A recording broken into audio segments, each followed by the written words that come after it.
बताएंगे जो एक राजा की है और उसे पैदा होते ही भेड़िए के मुंह में फेंक दिया जाता है। मूवी की शुरुआत में हमें सिमियंस वानरों को दिखाया जाता है जो बंदर के प्रजाति के होते हैं। आप उन्हें हमारे पूर्वज भी कह सकते हैं। सभी वानर अपने राजा के पुत्र के होने के खुशी में पुस्तनी पेड़ के नीचे इकट्ठा होते हैं। बंदरों का राजा, जिसका नाम सिमोन है, एक बड़े पेड़ के अंदर प्रशासन करता है। ये है ओलादमीर, जो राजा के करीब रहता है और राजा के साथ कोई भी बड़ी बात सुलझाने में मदद करता है। आज बंदरों की रानी 2 बच्चों को जन्म देती है। पहला बंदर बहुत छोटा और कमजोर होता है, लेकिन दूसरा बंदर उससे थोड़ा बड़ा और मजबूत होता है। और कमजोर बंदर दुनिया में पहले आया था, इसलिए वो सिंहासन का पहला उत्तराधिकारी है। और तभी एक बंदर चुड़ैल आती है। वो राजा को छोटे बंदर से छुटकारा दिलाने की सलाह देती है, क्योंकि अब वो एक अपशगुन है, और कहती है कि ये प्रकृति की गलती है और वानर उसे राजकुमार के रूप में कभी स्वीकार नहीं करेंगे। और रानी के होश में आने से पहले राजा अपने कमजोर बच्चे को दूर करने के लिए ओलादमीर को सौंप देता है। और जब रानी को होश आता है तो अपने बच्चे को पूछती है और राजा से वचन लेने को कहती है कि वो उनका अच्छे से देखभाल करेगा। और रानी की मृत्यु हो जाती है। राजा वानिया को राजकुमार घोषित करता है, जो मजबूत और स्वस्थ है। और राजा का सेवक कमजोर बच्चे को भेड़िए के मुंह में फेंकने के लिए ऊपर जाता है और बच्चे को फेंक कर चला जाता है, लेकिन वो बच्चा एक बेल पर अटक जाता है, जिससे वो भेड़िए के मुंह में नहीं जाता, लेकिन भेड़िया उसके हाथ में काट लेता है। ये देख के एक दूसरा बंदर उस बच्चे को भेड़िए से बचा लेता है, लेकिन वो बच्चा एक वानर की तरह नहीं चल पाता, क्योंकि उसके हाथ को भेड़िए ने काट लिया था। और आप उसे लूला भी कह सकते हैं। इसलिए एक दूसरा बंदर इयान उसकी मदद करता है, एक माँ बाप और एक दोस्त की तरह। समय बीतता है और वो बंदर अब बड़ा हो चुका है, जिसका नाम है एडवर्ड, लेकिन वो अभी भी इयान की पीठ पर सवारी करता है, क्योंकि अभी भी उसका एक हाथ काम नहीं करता। और वो दोनों ऐसे रहते हैं जैसे एक दोस्त हो। इयान को बोलने में थोड़ी समस्या है, इसलिए वो ठीक से बात नहीं कर सकता। एडवर्ड देखता है कि एक चूहा उसका खाना चुरा रहा है। वो उसे पकड़ने के लिए उसके पीछे भागता है, लेकिन एक हाथ से उसे पकड़ नहीं पाता। फिर वो पेड़ के रस का इस्तेमाल करके एक जाल बनाता है, जिससे वो चूहे को पकड़ सके। और तभी उन्हें एक आवाज सुनाई देती है। आवाज से उन्हें पता लगता है कि खेल की शुरुआत हो चुकी है। इस खेल में एक नारियल के फल को बॉल बनाकर बड़े जानवर की खोपड़ी में डालते हैं। जिसका बॉल उस खोपड़ी में गया, वो खेल का विजेता होता है। इयान जाने से मना करता है, क्योंकि इन दोनों वानरों के अन्य वानरों द्वारा भेदभाव किया जाता है। एडवर्ड किसी भी तरफ इयान को मना लेता है और दोनों खेल देखने चले जाते हैं। वानिया, जो राजा का बेटा है, वो इस खेल का पहला विजेता है, जिससे सभी वानर उसकी तारीफ करते हैं। अब खेल का दूसरा पड़ाव शुरू होता है। खेल के बीच में बॉल देखकर इयान से रहा नहीं जाता और बॉल को एक छलांग में पकड़ लेता है और नीचे गिरता है, लेकिन वो बॉल एक छेद में चला जाता है, जहां से उस बॉल को निकालना असंभव था।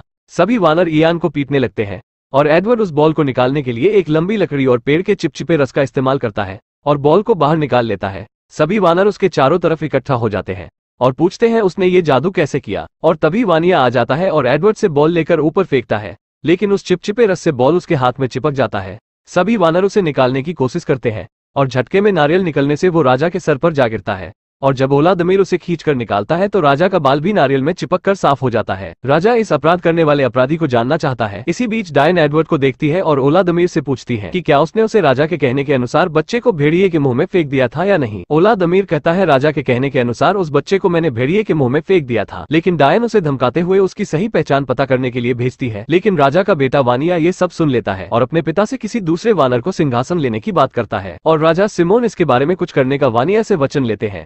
एडवर्ड और इयान कुछ बातें कर ही रहे होते हैं कि राजा के कहने के अनुसार 2 बंदर एडवर्ड के पास आते हैं और कहते हैं राजा ने आपको बुलाया है। वहां पहुंचने के बाद पता चलता है राजा की उपस्थिति में एडवर्ड को जादू करने के अभ्यास में आरोप लगाया जाता है। एडवर्ड उन्हें समझाता है कि ये कोई जादू नहीं है, बल्कि कुछ तरकीबें हैं जो उसने खोजा है। और एडवर्ड उस गलती का समाधान देने के लिए एक पत्तों का ताज बनाता है, जिससे राजा सिमोन का टकला भी ढक जाता है और सिमोन को राजा होने का पहचान भी मिल जाता है। फिर पत्तों में साफ पानी इकट्ठा करके आईना बनाता है। राजा पहली बार अपना चेहरा देखकर बहुत खुश होता है। उसके बाद वो राजा के लिए एक झूला बनाता है और वो कुछ बातें कर ही रहे होते हैं कि कुछ कीड़ों उन पर हमला कर देते हैं। ये सब उस डायन का किया होता है और राजा झूले से नीचे गिर जाते हैं और एडवर्ड पर डायन राजा के हत्या करने का आरोप लगाती है। और राजा का बेटा वानिया इसी का फायदा उठाते हुए एडवर्ड को उस बड़े पेड़ से नीचे फेंक देता है। और राजा सिमोन को होश आता है तो पूछते हैं एडवर्ड को नीचे किसने फेंका। वानिया कहता है उसे मैंने नीचे फेंका, क्योंकि उसने आपको मारने की कोशिश की। राजा सिमोन कहते हैं उसने मुझे कोई हानि नहीं पहुंचाई और तुमने एक वानर की हत्या की है। एडवर्ड को होश आता है तो देखता है वो पेड़ से नीचे गिरा हुआ है और इयान एक लता से लटक कर उसकी तरफ हाथ बढ़ाता है, लेकिन एडवर्ड उस तक पहुंच नहीं पाता। वो इयान को छोड़कर रेगिस्तान की ओर बढ़ता है।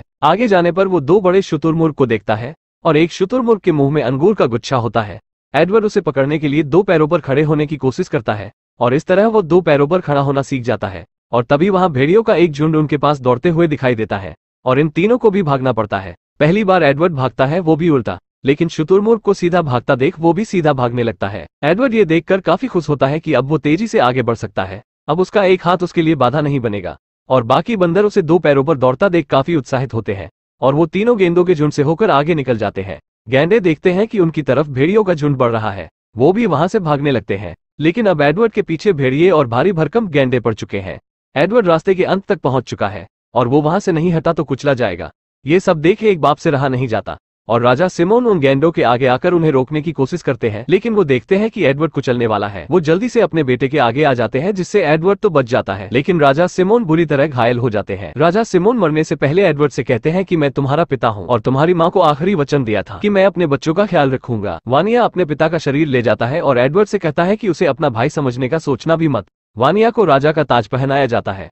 वानिया ओलादमीर को गुस्से में बर्खास्त कर देता है। सर्गेई ओलादमीर की जगह लेता है और ओलादमीर को वानरों के झुंड और प्रजा से बाहर कर दिया जाता है। और तभी एक तेज का भवंडर आता है जिसकी चपेट में एडवर्ड भी आ जाता है, लेकिन उसमें लूसी नाम की बंदरिया मिलती है। एडवर्ड को उसे देखते ही प्यार हो जाता है। वो दोनों अच्छे दोस्त बन जाते हैं और एडवर्ड उसे 2 पैरों पर खड़ा होना और चलना सिखाता है।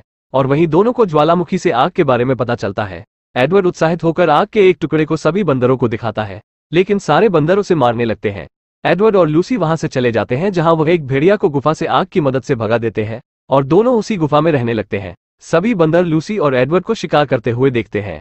अब तो एडवर्ड भेड़िए को नियंत्रण करना सीख भी लिया है। सभी वानर उस पुश्तैनी पेड़ को और अपने राजा वानिया को छोड़ देते हैं, क्योंकि वह और अधिक भूखे नहीं रह सकते। डायन वानरों को डराने के लिए पेड़ की आत्मा को बुलाती है। तभी एक बंदर पेड़ से आने वाली आवाज का पता लगाने के लिए आवाज का पीछा करता है और उसे पता चलता है कि पेड़ की कोई आत्मा नहीं, और उसे पता चलता है कि यह सब डायन का किया धरा है। डायन उसे मारने के लिए दौड़ाती है, लेकिन सभी वानरों को पता चल गया है बंदरिया डायन का सब कुछ किया धरा है। वो वानरों को मारना चाहती है। सभी उस पेड़ को छोड़कर एडवर्ड के पास गुफा में रहने के लिए चले जाते हैं, लेकिन लूसी सभी वानर को अंदर नहीं आने देती है, क्योंकि वो लोग एडवर्ड के साथ बुरा ही किए थे। लेकिन सभी बंदर एडवर्ड और लूसी से कहते हैं कि वह खाना खाकर चले जाएंगे, लेकिन वह नहीं जाते और सारी रात गुफा में मनोरंजन करते हैं। वो लोग भी एडवर्ड और लूसी के साथ रहने लगते हैं और एक अपना गांव बनाते हैं। और लूसी एडवर्ड अब शादीशुदा है। कुछ दिन बाद उनका एक बच्चा भी होने वाला था। एडवर्ड कहता है अगर हमारा पुत्र हुआ तो उसका नाम इयान होगा। और सारे वानर पुस्तनी पेड़ को छोड़कर चले गए। इसी का बदला लेने के लिए डायन एक साजिश रच रही है। लूसी घर पर आराम करती है और एडवर्ड निर्माण कार्य में गाँव वालों के कामों में काफी मदद करता है। और सभी वानर एडवर्ड की तरह 2 पैरों पर काम करते हैं। वो अब अपने भोजन के लिए शिकार कर सकते हैं और डिएगो अच्छी चित्र बना सकता है। लेकिन तभी टिड्डियों का झुंड उस गांव वालों पर हमला कर देता है और वो सभी चीजों को नष्ट कर देता है। सर्गेई और बाकी वानर जानते हैं कि ये उस डायन का काम है, इसलिए वो सभी मिलकर उस पेड़ के पास जाते हैं। सभी वानरों के पेड़ तक पहुंचने से पहले लूसी एडवर्ड से वानिया को बचाने के लिए कहती है। एडवर्ड पेड़ के नीचे जाकर वानिया को आवाज लगाता है, लेकिन उसे कोई जवाब नहीं मिलता। सभी वानरों के पहुंचने के बाद वानिया बाहर निकलता है। सभी वानर उसे कहते हैं कि अगर वो पेड़ को उनके हवाले कर देता है तो उसे जाने देंगे, लेकिन उल्टा वानिया वानरों से वादा करता है वो उन्हें जीवित छोड़ देगा अगर वो यहाँ से चले जाते हैं तो। गिजेला वानिया का बचाव करने की कोशिश करती है, जो वानिया की पत्नी है, और सर्गेई वानिया पर हमला करने की अनुमति देता है।